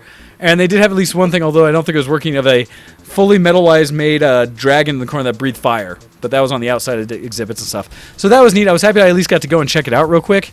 A lot of fun. All right. With that was what I was doing. Now the other things I've been doing, that the reason we have our special guest Kopii joining us in is both she and I have seen the Warcraft movie now. So, warning, we will try our best to not spoil the movie. But I thought it best, now that I've seen it as well, to bring in another probably counterpoint to me. Because everybody knows, for the most part, I am a self-appointed Blizz hater, not fanboy. So anyhow, I went with a group of friends who are big-time Blizzard fanboys, and were so excited to see this. And I thought, probably best I go with people that do enjoy the content. Might make it easier for me to say it was a good movie. Digest. So that's the thing. So we've said before, as we talked about, this movie's about the story of Warcraft, the beginning of the series, the orcs versus human side of it, and it goes into basically it follows the same plot line of the games, right? It's not that they did something new and they're trying to rewrite the history. They maybe show things a little different than other, but for the most part, it follows the game storyline, right? Well, like I said, somewhat. The overall interaction, they have the main characters from it, but they there's storyline and interaction there that's not in the games. So they do embellish some of it, or it's additional. So I went and saw it. Kopii. What was your impressions of the movie? Because I know you know a lot of Warcraft lore, and you know much more about World of Warcraft than I ever will. And we heard Ken's opinion last time. I think I do. Really? I don't really consider myself like Blizzard fanboy, fangirl, whatever. I just play the game. I'm there for like social interactions more than anything else. I never played the original Warcraft games, so. So are you big on the lore? Are you like a big fan of all the backstory and the gods and all the races where they came from, the characters and so on, or? Yeah, but none of that really plays a factor in the movie at all. The stuff that I know is stuff that wasn't implemented. Well, and this is, in a way, this was before, because most of yours came from WoW, right? World of Warcraft versus the RTSs. And so since this is a bit before it, it's kind of, it hasn't quite reached there. But there are characters that have been referenced in WoW that are also spoken about in this because it's the history before World of Warcraft. Yeah. And so, like, some examples is, the main chieftain that they talk about in the movie is Durotar, right? And I may butcher some of the names. Durtan. See, I will butcher most of the names. In fact, I should probably try to help myself here and go to IMDb or something like that so I can at least be able to talk some of the names somewhat correctly. So Durtan, the main chieftain they're talking about. There we go. As well as... So for me, there were things about the movie I quite enjoyed, which is, like you had said, Ken, the visualization, right? It looked pretty cool. And the more I watched it, the more it fit. I will say, for me, the orcs were, I thought, amazing. They looked straight out of basically any cutscene you would have seen Blizzard do. Do you think similar, Kopii, or what do you think about like the visualization of the characters?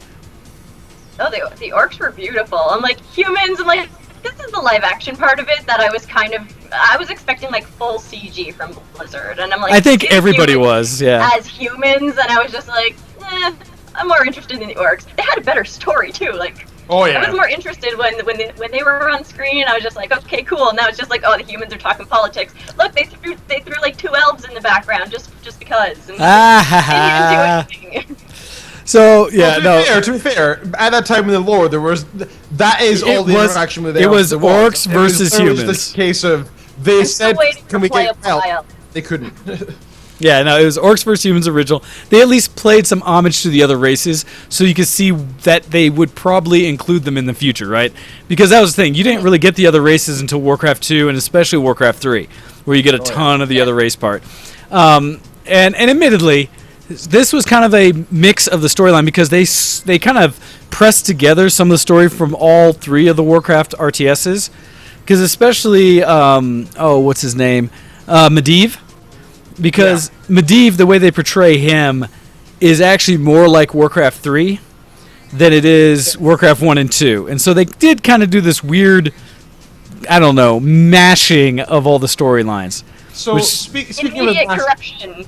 Exactly. But speaking of the mashing, I actually read today an article when I should have been working on the differences between the actual lore and the World of Warcraft movie. And one of the major things that I knew was a problem, but I didn't see to what extent, was the word "fell." And it was actually brought up in an email earlier, right? Yes. It's everywhere. So Medivh was infected by the fell, the bad magic, as they kind of portray it in the film, because it's much easier to understand than understand the backstory of having more evil guys in it. The whole demon influence and lore, such. Archimonde, this ex-Titan, this like hugely powerful being. Or was it Archimon? Sorry, it might be an Archimon. But this hugely powerful demon that controls literally legions of demons, and can like teleport and create portals throughout the worlds, not just within the world. But he's like supremely powerful. He infected this mage's mind and took over his body. It's not as if Medivh was infected and became evil. It's that somebody else who was evil took control of his body and suppressed him entirely. Medivh didn't have a choice in what he was doing. He wasn't infected. He himself was entirely suppressed into nothingness. It wasn't the Faire. The Faire is nothing, really. It's just a type of magic. A Faire was made up, basically, as a way to connect everything in the story. It's a plot mechanism to make it easier to understand for those who don't know the background of the fact the Faire is used for evil doesn't mean that it is necessarily itself evil, right? It's in a way, it's almost like pulling off of the original source material. The Warcraft fantasy chaos and corruption of that. It's almost like being infected by chaos, where basically the demons come in through it. It feels more like that than what the actual storyline of WoW has become, or Warcraft the world has become. And so, yeah, Fell as a mechanism was kind of cheesy, and as the email stated, was fell everywhere. Up magic everywhere. So there was the Fell. Now, but visually, and what Kopii mentioned there about the human side, right? The humans were a bit of a disappointment. And the challenge with it was, I don't think it was really that their interaction with the backgrounds and how the CG was done was actually bad. I think it was the cast. Well, for me, it was the actors. Because here's the thing. No. Tell me if any of the human actors looked like badass warriors. Any of them. No. And I'm even talking the main dude. When the king went down into the battlefield, no. I'm not talking about the fight sequences, which were quite well done. The actors. When you look at the physical presence of the king, with his soft backwards jaw that only looked like anything because he had a beard on it, otherwise would have looked like the most dismissively weak character you would ever have seen. And yes, I'm talking strictly aesthetic physical appearance, but none of them look like big badasses who've been fighting their whole lives, right? They looked like little wimpy people that are nerds who were put in armor to go LARP. And that was like one of the worst things about looking at all of the humans in it. Even like Medivh, right? The way he showed up, he looked kind of like, Honestly, of the people that were in roles, the one who played the good magician, Khadgar. What's that? Khadgar, not magician, mage. Mage, well, Khadgar mage, was magician. cute. Well, Khadgar was one of the only ones that I thought fit. Like his actual, the way he looked. I disagree with that one. That's the one that I as I said last time, I think Khadgar looked too young and too noobish, and I worked out why. I realized why. He was like 16 years old. He looked like 16. There's a reason for it. But he had the stash. In the actual lore, he's not an old guy. He gets his youth sucked from him by Medivh when they're fighting. It doesn't happen in the film. Gotcha. In the actual lore, Medivh sucks the life out of Khadgar. Like, literally, he ages him into an old man. So he should know better. He shouldn't be this newbie mage who's like, oh, I don't know what I'm doing. I'll just randomly throw spells and miss He never said he was a noob and that he didn't know what he was doing. He said he was fully trained in the thing. He just walked away from the faith, which I liked because when they showed the high priests or whatever and how detached they were, which was cool but campy. It was neat when they went to... Of the circle of May Guy, thank you. Again, this is why I have the geeks on that side of the camera, so they can correct me just saying terms that the everyman would say, and so the people who aren't the full-time players who watch this movie by chance. Well, they're not priests. Priests is an entire different type of magic. Well, I was trying to remember because they weren't. I was going to say something that was more like high elves, but they weren't. So I was like, what? They were. Yeah. Thank you. They're think of it class and race, right? Mages is a class. The race. Yeah. Okay. So the big mages that were stuck up in the big floating city place and didn't want to deal with the world. Notes, by the way, at that point in the lore, that city should not have been floating. I know. After the invasion of the Scourge, they shouldn't have exploded it yet to go up there. No, you're right. In the sky at that point, as far as I knew, because that wasn't really a thing until World of Warcraft. Warcraft 3. Yeah, that's a key, right? They kind of compressed the storylines of all the Warcrafts. which makes me wonder if the next movie that they make won't go directly into World of Warcraft. If they weren't trying to do this as a precursor, so the next one could start with what most people probably recognize, which is the World of Warcraft lore.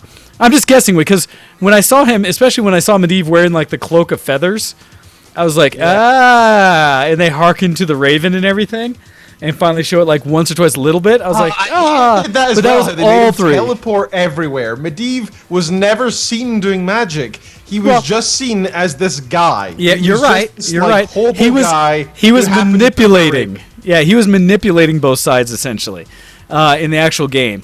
But it was cool, right? Because like you said before, them showing how they did portals was kind of interesting. Although, well, yes and no, but like the handing of the portal to someone was kind of like unique, interesting, right? But it was kind of cool. The magic was gorgeous in it. And in fact, for me, when I talk about the view and look of it, like the stuff was all like majestic around the towns. And this is again now because all of the views of like the flight paths and overlooking the cities was straight out of WoW. That was all WoW because you never had. That is not how cities looked in Warcraft.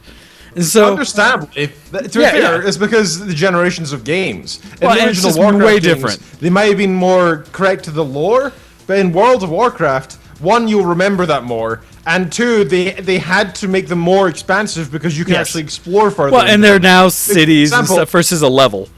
For example, when you go through Stromgarde in Warcraft 3, it's this magey large city, but you only see the front like eighth of it, but it still is massive because that gives you a better size of it. But in World of Warcraft, you actually have to be able to explore all the cities, and so you have to see all of Stormwind. However, with the understanding that nobody actually wants to travel through, 7,000 homes of humans. Exactly. They would rather actually just travel through 3 of them, which kind of imply that there's more.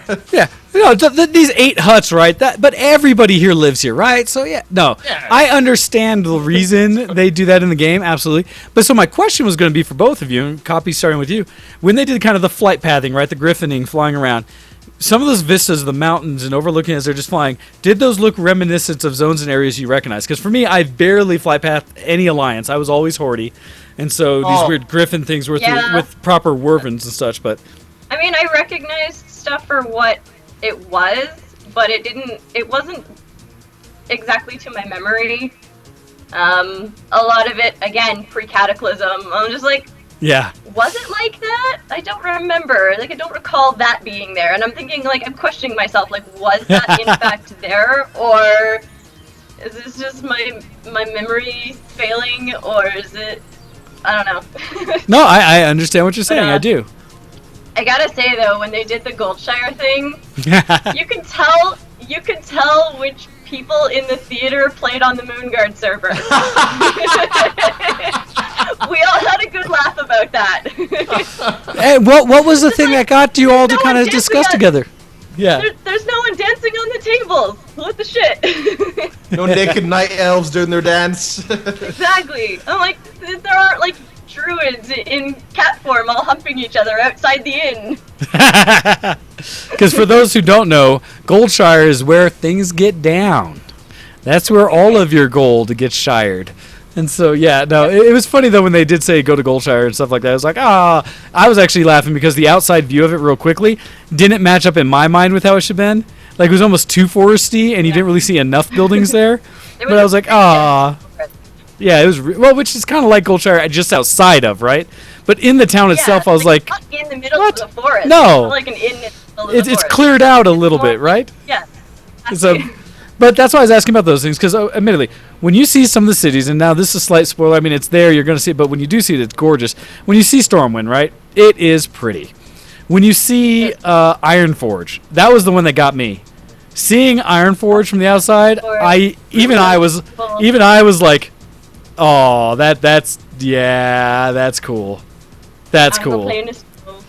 From the outside, I totally agree. It looked beautiful. I actually thought to myself, they just took that from the original World of Warcraft cinematic. Straight from the actual cinematic, but just made it prettier. That's what it was. It was that beautiful. It was just like, it's so sad, but it brought back so much nostalgia seeing the scenes from within Stormwind, within Goldshire.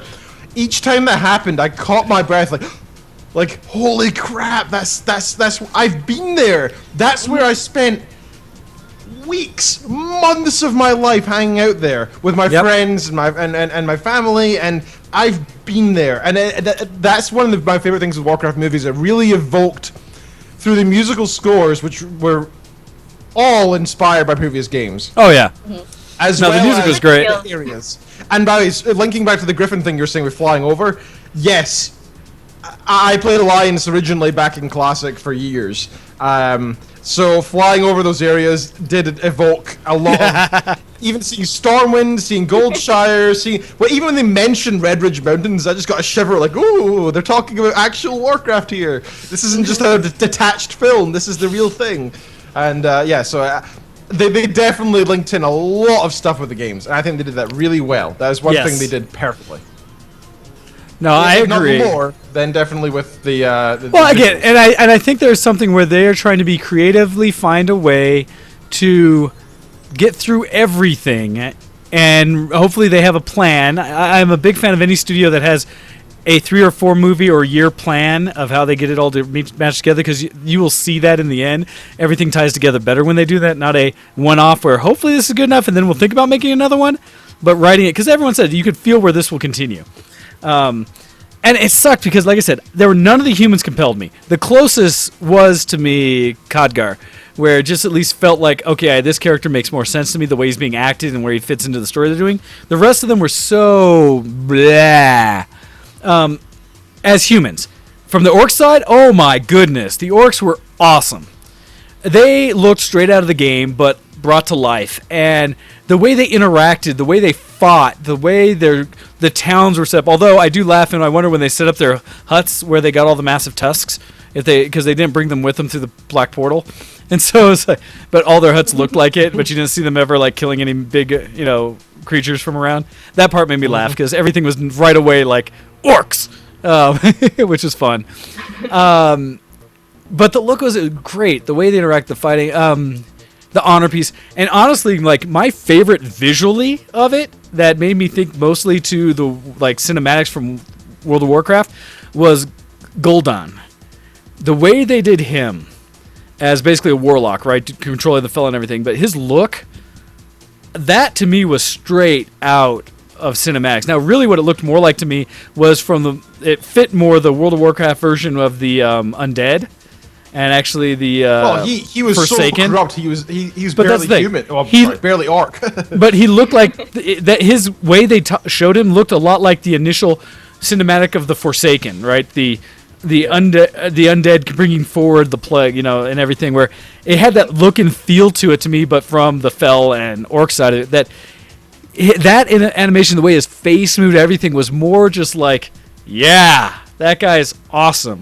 Than anything, even the fight sequence type of stuff that had him involved when they did the little scene, because when he shrugged things off and just showed up, it was like, man, okay, he's not just some little, in the robes warlock type thing. He is a badass.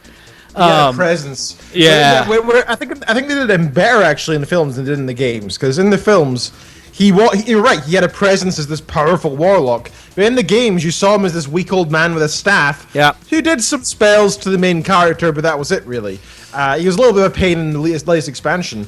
But previously, through all the other games, including the original Warcraft series, he was definitely more of just an old man who cast magic. But if a guy got within range with a sword, he was probably screwed. But you really see him just going like, no. And just sucking the life out of everybody nearby. Which is kind of satisfying, because I always have been of the opinion that in any game, why aren't all warriors afraid of mages? Because they should be seen as these like ridiculous near godlike powers who are easily corrupted. Well, that was something that was also done in this one, where there were almost no mages essentially from the human side. They basically had priests, paladins, any of the others, right? They had none of the other magic, which that's one thing they kind of think missed out on. I mean, they had a little throwbacks because, okay, so they at least showed the other races to some degree. It was barely a teaser, right?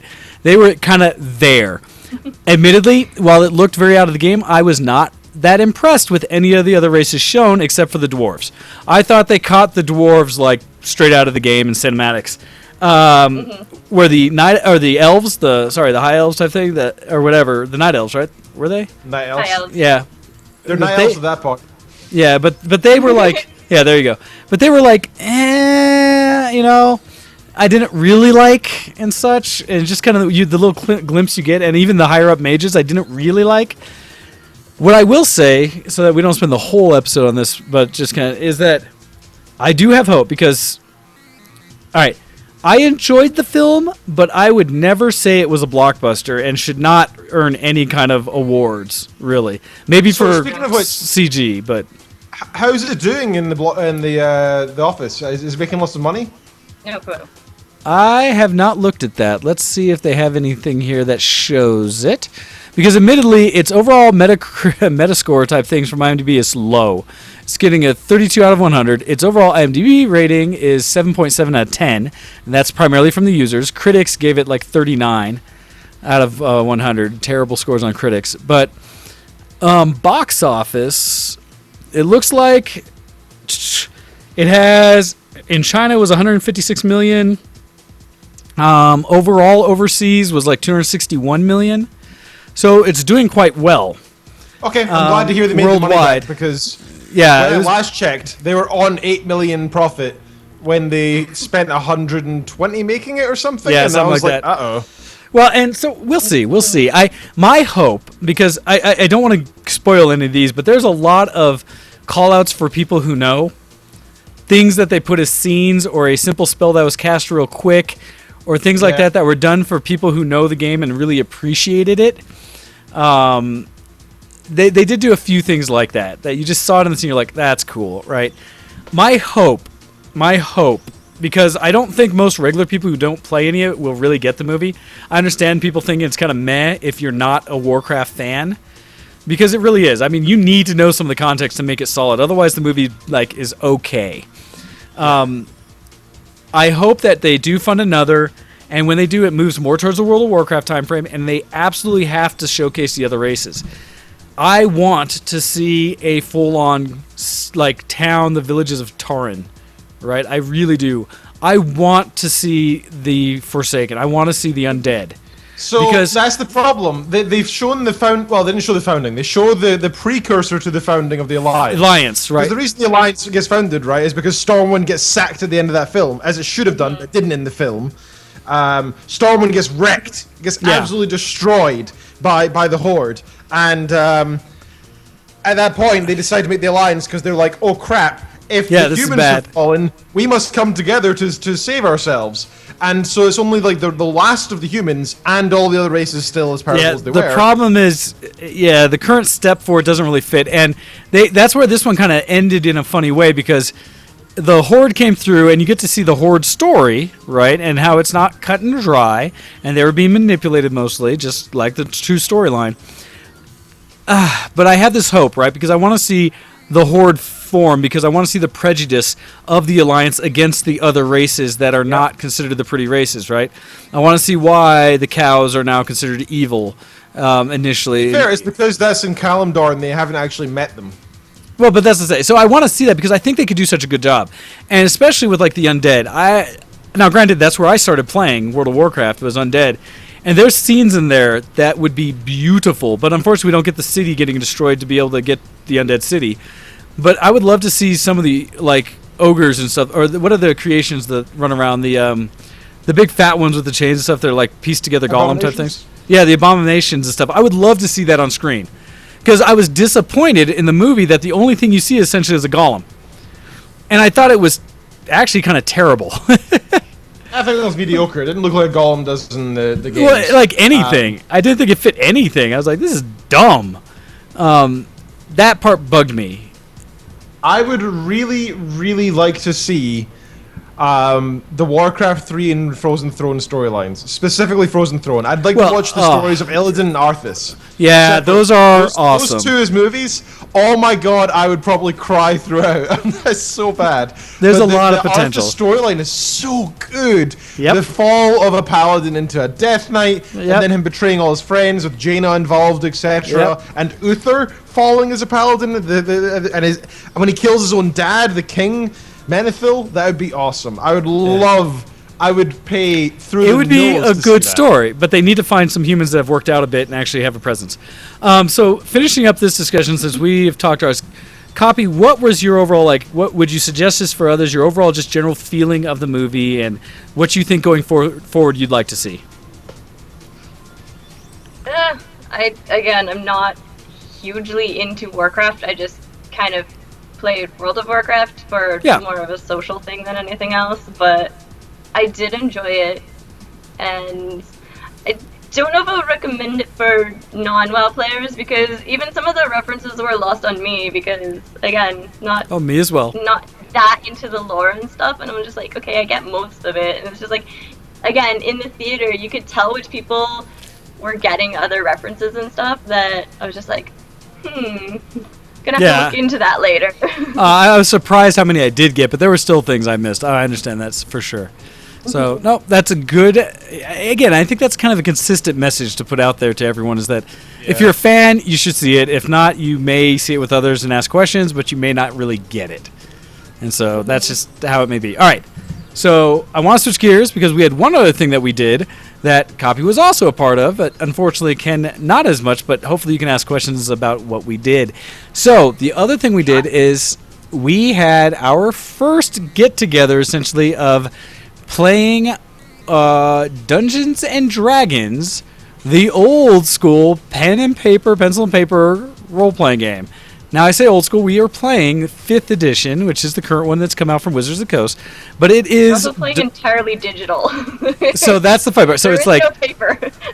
Well, we have paper for notes, but most of us are digital. So, to enable this, we're playing with a party of people here locally. My cousins, some local friends that came over to my house. We're also playing with Kopii, who is, through the interwebs, as well as our DM, my little brother Earthweaver, through the interwebs. But yes, it can be done, and there's lots of tools out there to make something like this happen. In our case, what we are utilizing is for running the whole event and putting it all together so that we can all see and participate together. We did a combination of the free website Roll20.net. Oh, they're fantastic. Yep, ROLL.net. Which has all these tools that allow a person to make their own custom maps and things in DM, and then position everyone, communicate, and show what they're doing, as well as potentially throw dice, communicate. We were all learning the environment, the tools, things like that as well. And in that, like my little brother, as he was running things, he surprised us with some of the things the tool's capable of doing, like background music and effects. So he had us all start as meeting together in a tavern. And we're sitting there like, all right, we're meeting together in a tavern. Now, granted, we were slow starting because this is our beta, getting into first understanding how it works. None of us having played for years other than Kopii, who's played more than I think the rest of us combined. And to a point where we were still like trying to figure things out, and Kopii was like, I have no idea what we're doing right now. And I was kind of like, yeah, we're still trying to turn the car on. We're still trying to get out the gate. Eventually got started. I already leveled up my character and everything. I have all my stats done for next level. Yeah, Kopii is way beyond our skill. It only took me like 15 minutes. Yeah, for all of us, this is like an hour's endurance thing to try to figure out how to even play the game. So we got it all together, and then we also used Skype to communicate so we could see and talk as well. Because it's nice because you can put the little Skype window, the pop-up one, over the rest of it, and so whoever's talking, it just pops up without taking over the whole thing. We also set it up on my computer behind the television in my living room, so we had a big screen, my 50-inch TV versus trying to be around a laptop or something like that. Although Roll20 really allows anybody to be remotely in there, especially if you all have computers, because then you can manually control just your character and what he's doing, and it just makes it work really well. Yeah. And so we had it all set up, and Earth took us through with a lot of adventure. It basically worked. But yeah, we were in the main thing as we were getting together, and all of a sudden, like, background, like, talking and conversation was going on. We're like, wait, what is that? And he's like, you're in a tavern.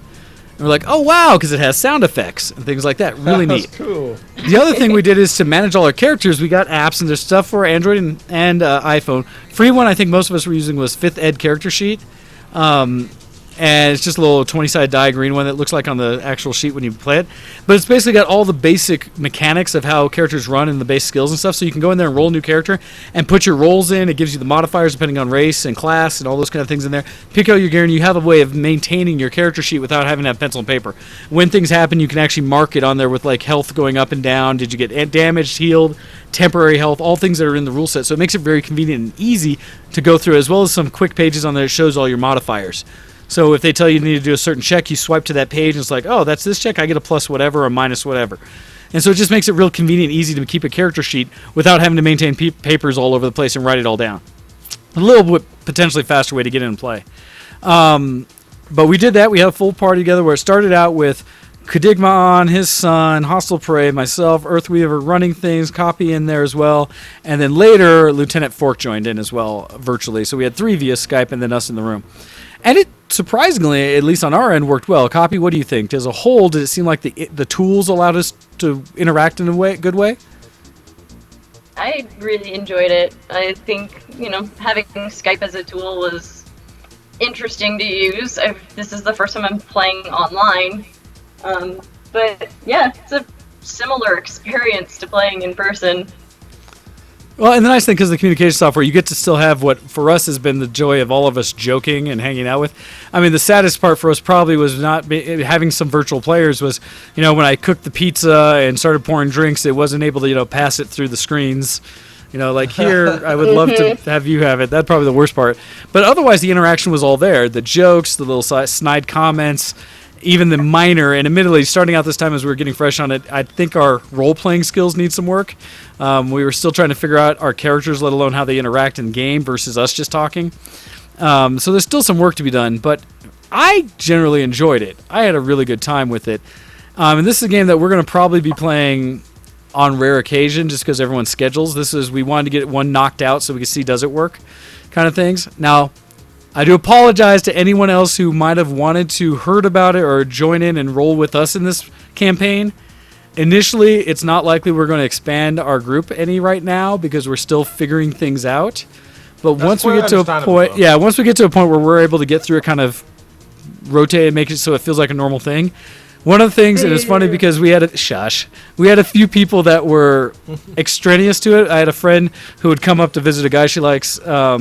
Was then hanging out at the house afterwards, and she was not a D&D player or anything like that, but was kind of watching, and in doing so, she was entertained, knowing nothing about it. And then Sir Pencer came over because he knew we'd be playing, and at one point, because he gets headaches and stuff, he sat in the other room where it was dark, just listening, and he made a comment to me when I was walking around, where he was like, I was so entertained, because he was just like listening to almost like where he watches Critical Role on the podcast about gaming like this, and was quite enjoying just our discussion interactions, very entertained.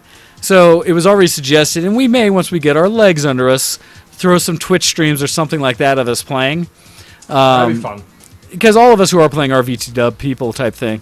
And so that's a good way for other people to learn as well. If they want to join the game but they've never played before, they could listen in for a while, learn the universe, learn your particular universe, and it's an absolute. If you want ideas of how this is done more professionally and entertaining, check out Critical Role with Mercer and such voice, because all the people on his run with those are voice actors that do voicing in video games, anime, cartoons, all these different things. So they act. And their characters definitely have personalities and things like that, and you can tell who their characters are. They're very entertaining. So check them out, and that'd be a great example. We may get our legs under us, and if we can, we'll do some stuff as well, even if it's just our few friends and fans of the show that want to check it out with us, but by all means. So we'll see how that goes, but hopefully it works out. Like I said, I really enjoyed it. I think, let's see, how long did it take? We started at officially 7 o'clock our time, 9 p.m. Kopie's time, and we ended the actual game at 3 a.m. your time? It was, I want to say 2:30-ish. We stayed up talking afterwards. But. Yeah, we did stay up longer afterwards, BSing, but of the game itself, because we finally got to a point where we could kind of pause the campaign. We're trying to be cognizant of people's time. One of the advantages, because when it's 2 a.m. at a house that you share with others, you maybe don't want to be talking loud over a mic for people to hear you. So thankfully, Kopii with Roll20 and Skype, with Roll20 especially, has an ability to type into the chat to see what's going on. And as we learn to get better to pay more attention, we'll hopefully be able to interact better, especially since now the outtakes of our experience. People's characters? The outtakes of our experience, yes. When Kopii and Fork got together and started learning some of the other tools available in Roll20, and thus started corrupting the experience for others. Well, so the two things that happened, there's some metagame or some kind of storyline from the last time we played a Game Fest where Fork's character, Gwen, who is a healer type, she's a cleric, and Zot, which is Hostile Prey's character, who is a caster type, I forget, what is he? Is he a warlock? Yeah, he's a warlock. and we re-rolled stats from the last time, and it didn't work out well in Zot's favor because he became much less intelligent. He has a lot of wisdom and charisma, which allow him to do what he needs to as a warlock. But his intelligence, in fact, he sacrificed points to increase others. So his charisma is like 18, but his intelligence is 5, which for those counting is a -3 on any intelligence rolls, whereas charisma is a +3. And so in doing so, he's trying to act the part out where Zot is an idiot. But he's really pretty and has a thing for Gwen. For Fork's character. And so there's tomfoolery that happens with that anyways. But so there was some discussion that happened there in the chat where Kopii and Fork figured out, Kopii first, that you could choose depending on how the DM locks it, and Earth's still figuring out the tools. She was commenting in our chat as herself initially as Kopii, but then started changing to her character. And started commenting as her character in this stage. So like, oh, that's the role she's playing. That makes sense. Again, great tools for role-playing and interaction. And then at the other part of it, she then figured out, because it wasn't locked down, you could comment as other characters. So suddenly we were getting comments in there saying, Zot, like, notices, or no, it was the other way. Gwen loves Zot and notices his affection, or something to that effect. And then I want to say it was Fork who then responded, like, Zot does something or whatever, but the two of them started having a conversation there that we started laughing at, that some people could read the chat, not others, because they weren't paying attention. Like, what's going on? It's like, nothing, don't worry about it. And then the other thing they learned is because these maps are basically I have to give credit to Earth for trying his best to prep for us. He hand drew the maps using a mouse and basically like paint. Maps. Yeah, so the map started out with like a little couple rivers coming into, like 3 rivers coming into a little town. And all of it's like quick sketches with a bunch of little trees that are just like green going. They're really crudely drawn trees that look like butts. Well, so, which led to the first transition map we got to on the trail had like, there are mountains up here, which is like black lines. And then a road, just like 2 lines drawn through. And then trees were just like little swatches of green that were kind of like green, green, green, green, green, little swirls of it kind of deal. And as we were sitting there saying, well, so we started out, it was just there. I may or may not have made the comment initially that one of the trees kind of had a line going in the middle of it, and it was bubbleless. I was like, and he said, you see rustling in front of you, and I was looking for like where, and we're kind of pointing, you can ping the map and do cool stuff. And I was like, oh, in front, you mean just above the butt tree? Because one of the trees was drawn in such a way it kind of looked like it had butt cheeks at the bottom of it. And so we all just kind of joked on that for a while. So good. And as it continued, and again, the gals learned you could also draw on the map. It started out that... She put panties on it. So Sarah continued the butt tree and added legs and a girl bent over from it and little panties on it. Kopii started by, there was another tree that looked like a chicken leg, and so she decided to color it in like chicken. And that was just that map.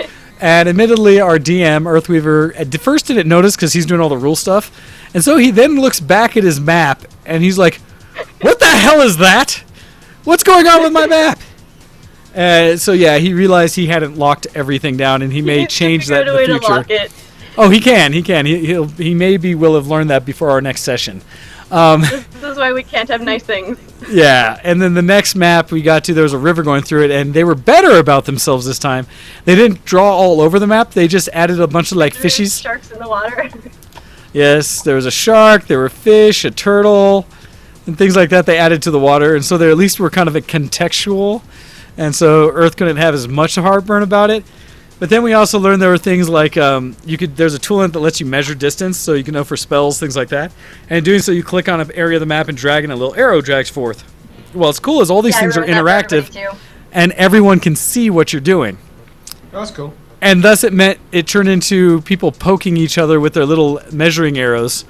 And so suddenly Gwen and Zot were poking each other all over the map. Yep, that was exactly what was happening. There were some arrow fights and things like that happening, and just general things to kind of entertain yourself while playing with the tools that allowed you to play the game together. So, yeah. But in the end, very entertaining. I think, Kopii, you also agreed it was very entertaining as a whole, correct? Oh, I murdered everything. That's true. Kopii, are you familiar with the D&D 4.2, 4.2, 4.3? Nope. Okay, so I have a couple of friends. Well, I used to have a couple of friends back a few years ago who were really into the original D&D, but they absolutely despise 5 because 5 is more you can just pick up and go kind of thing, whereas 4 is more intricate and there's a lot more rule based and it's less about combat, more of a story apparently.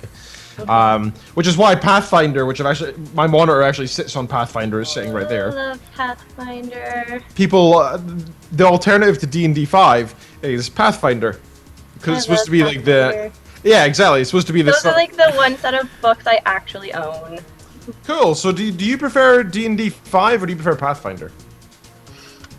I still love Pathfinder, but that just might be nostalgia saying like, oh, you should go back and play Pathfinder. Yeah, okay, that's cool. And admittedly, like I have all the digital books and stuff for Pathfinder because we picked those up when there was a sale on Humble Bundle books, and I haven't played Pathfinder, and we've only just started playing 5th Ed because I think 5th Ed still allows for plenty of storytelling. That's I think on the players and DM to do that. And figuring out how that interaction works together. I think all gaming like that, all RPG type or role-playing in general does that, right? It's how much do you want to role-play. Just like if you get on WoW, right, and you go to an RP server, do you actually RP or do you just play the game? And so that's... Well, I'm on an RP server, but it's called Moonguard, so... Dun, dun, dun! There's that. Which has its own kind of RP. Yes. No, that's funny. But yeah, so... Special RP. Any other... Yeah. Oh God. Quick cash. Yeah, I got something you can do. You like dancing, right? Anyhow, so good. Glad to hear that you enjoyed it as well. Any other questions you have in general for us, Ken, about the D&D experience before we wrap things up for today's show? Me? Yeah. I don't have any more questions. I think. No, I don't think so. Well, actually, do you know if Pathfinder is applicable for that website as well? I think it will work for any kind of tabletop gaming, really. And actually, not directly attached to it, but also what I was playing with because I'm, again, looking at things for the Oculus. I have Tabletop Simulator in Steam, which is the virtual playboard. And in it has rule sets and stuff for all of these things. All these different games, people have built in their own tables of it, and some of it is just the table and all the assets. So, like, there's classic games like Monopoly and Game of Life I just picked up, Connect 4, things like that. Because it's a physics-based game where you can lock certain things down and then through your hand, your cursor pick up and move things and stuff like that to make it like you're actually playing on a real board game. And it's got multiplayer so everyone can be in the room together. It does have assets for Pathfinder, D&D 5th Edition, things like Settlers of Catan, Betrayal at the House on the Hill, all these kind of big games that a lot of people are aware of. And so I just haven't really played with it as much. I mean, normally it's go see what the assets are, play with them around a little bit, and then eventually flip the table to see the physics. But that's all I've really done with it, and it could work.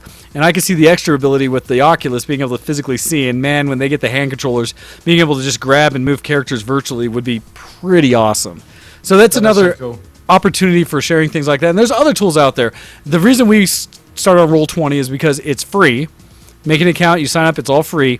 And it's robust enough, has a lot of little built-in tools to make it pretty easy for people to do. So that's why I suggest it and throw it out there. That's what we're using. I've got one more question, if that's all right. Yeah, definitely.